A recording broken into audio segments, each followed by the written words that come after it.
बच्चों, कैसे हैं आप सभी? मैं आशा करती हूँ सभी लोग स्वस्थ और प्रसन्न होंगे। आज हम हमारा पाठ दादाजी का पत्र को पढ़ेंगे और समझेंगे। दादाजी का पत्र यानी दादाजी ने जो चिट्ठी लिखी है, लेटर लिखा है, वो इस पाठ में हम पढ़ेंगे। आइए शुरू करें। कहते हैं, प्रिय बिटिया माहिका, बहुत सारा प्यार या बहुत सा आज तुम्हारा जन्मदिन है। मेरी और तुम्हारी दादी माँ की ओर से शुभकामनाएं। यानी ये क्या कर रहे हैं? बर्थडे विश कर रहे हैं। तुमने प्रधानमंत्री राहत कोष में देने के लिए जो चेक दिया था, उसे हमने भिजवा दिया है। तुम्हारा पैसा बचाकर राहत कोष में देना मुझे बहुत अच्छा लगा। यानी उसने पैसे सेव किए और राहत के लिए, लोगों को हेल्प के लिए उसने दिए। तुम तो जानती हो कि बाढ़, भूकंप, सुनामी जैसे प्राकृतिक आपदाएं, आपदा यानी जो परेशानियां आती हैं प्रकृति के द्वारा, उन्हें आपदाएं कहा जाता है। किस समय यह कोष मुसीबत में फंसे लोगों की सहायता करता है। पिछले पत्र में तुमने लिखा था कि तुम भूगोल से जुड़ी कुछ शंकाओं यानी कुछ डाउट का समाधान यानी सॉल्यूशन चाहती। बेटी, यह तो खुशी की बात है कि तुम नई बातें जानना और समझना चाहती हो। इस पत्र में मैं तुम्हें भूकंप यानी अर्थक्वेक, जिसे इंग्लिश में क्या कहते हैं? अर्थक्वेक, जिसमें धरती हिलने लगती है, सब कंपन होने लगता है, वो भूकंप कहलाता है। भूकंप के बारे में मैं बताता हूँ। बचपन में सुनी कहानियों में हमें बताया गया था कि पृथ्वी शेषनाग यानी सांप के फन पर टिकी है। जब शेषनाग क्रोध यानी गुस्सा करने लगता है या गुस्सा करता है, तो उनका फन हिलता है और पृथ्वी पर भूकंप आ जाता है। हाँ, कुछ वर्ष पहले अमेरिका से लौटे यानी अमेरिका से रिटर्न हुए मेरी एक मित्र ने बताया था कि अमेरिका के लोगों का मानना है कि पृथ्वी के नीचे बड़ी सी हवेली व्हेल मछली है। कौन सी मछली है? व्हेल मछली है। जब वह करवट बदलती है तो भूकंप आता है। ये सब मनोरंजक कथाएं हैं, यानी ये सब क्या है? अंधविश्वास की बातें हैं, ये सच नहीं है। मगर अब प्रश्न यह उठता है कि उनकी स्वरूपता धरती अचानक इतनी निष्ठुर यानी इतनी कठोर कैसे हो जाती है कि उसका कंपन उसके ही बच्चों की मृत्यु का कारण बन जाते हैं। क्योंकि हम धरती को माँ कहते हैं, कोई भी माँ अपने बच्चे का बुरा नहीं चाहती, तो ऐसा क्या हो जाता है कि धरती माँ हमारे मौत का कारण बन जाती है। एक दिन टीवी पर डिस्कवरी चैनल देख रहा था, उसमें भूकंप के बारे में विस्तार से यानी डिटेल में जानकारी दी जा रही थी। इसके वैज्ञानिक कारणों को समझाया जा रहा था। यह जानकारी अब मैं तुम्हें देना चाहता हूँ। यानी दादाजी अब भूकंप के बारे में अपनी पोती को बताते हैं। बेटी, भूकंप का संबंध पृथ्वी की संरचना से जुड़ा है। पृथ्वी की संरचना यानी बनावट से जुड़ा है। पृथ्वी की सतह 1 किलोमीटर अंदर तक का भाग बहुत सख्त है यानी बहुत कठोर है। इसे भूपृष्ठ कहते हैं। जो 1 किलोमीटर का भाग है वो क्या कहलाता है? भूपृष्ठ। यह कई टुकड़ों में बटा हुआ है जिन्हें प्लेट कहते हैं। क्या कहते हैं उसे? प्लेट। इसके नीचे लगभग 200 किलोमीटर का भाग नरम है यानी मुलायम है। यह नरम भाग मेटल कहलाता है।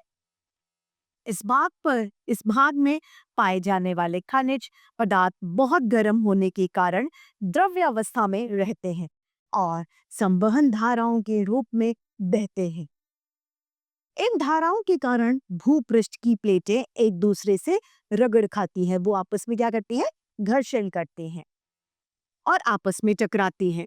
जब उन पर दबाव ज्यादा अधिक पड़ता है तो इसके कारण प्लेट जो है, प्लेटों की चट्टानें वो टूटने लगती है। ज्यादा प्रेशर पड़ने से वो टूटने लगती है।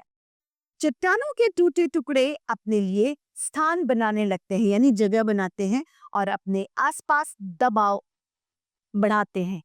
इसी दबाव के कारण पृथ्वी की सतह हिल उठती है। प्रेशर पड़ता है तो सतह हिल जाती है और भूकंप आता है।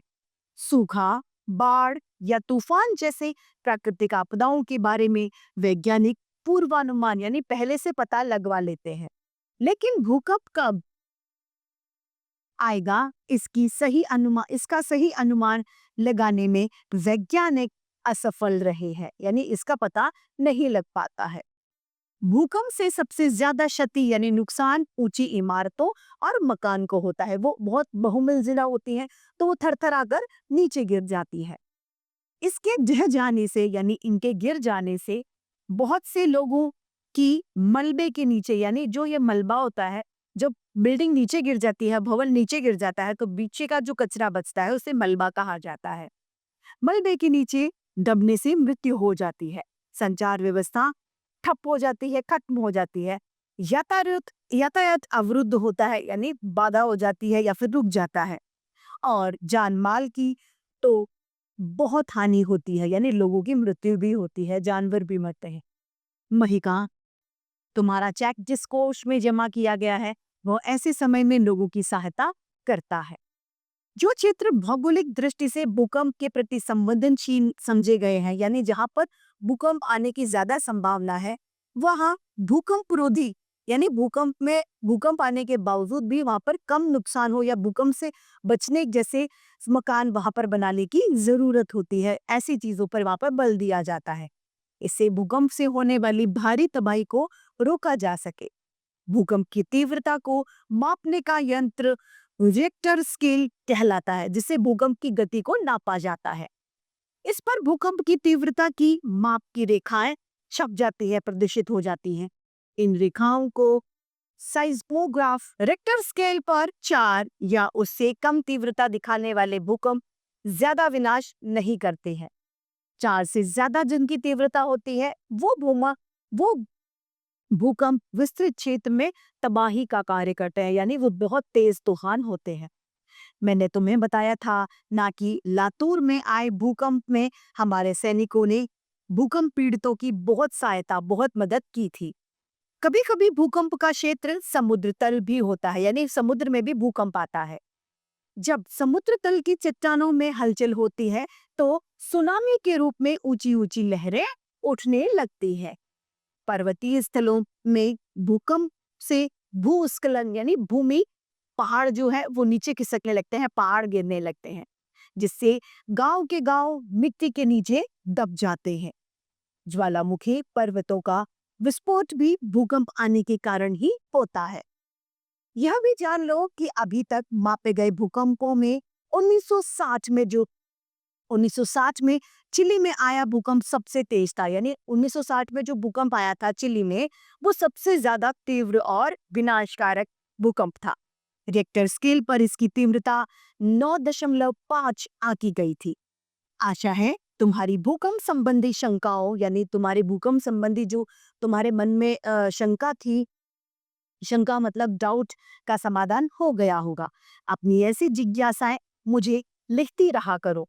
मुझे फोन, एसएमएस और ईमेल के साथ साथ ही इस तरह पत्रों के माध्यम से भी तुमसे बात करना अच्छा लगता है। एक बात और, इन सब के साथ ही अपनी पढ़ाई पर भी पूरा ध्यान देना। प्यार और आशीर्वाद के साथ तुम्हारे दादू। और इस तरीके से दादू ने अपना पत्र समाप्त किया। इस पाठ के रचयिता है शिव कुमार जसवाल। तो इसी तरीके से हमारा ये पाठ भी समाप्त होता है और मैं उम्मीद करती हूँ आप सभी को ये समझ में भी आया होगा। आज के लिए इतना ही, फिर मिलते हैं। धन्यवाद।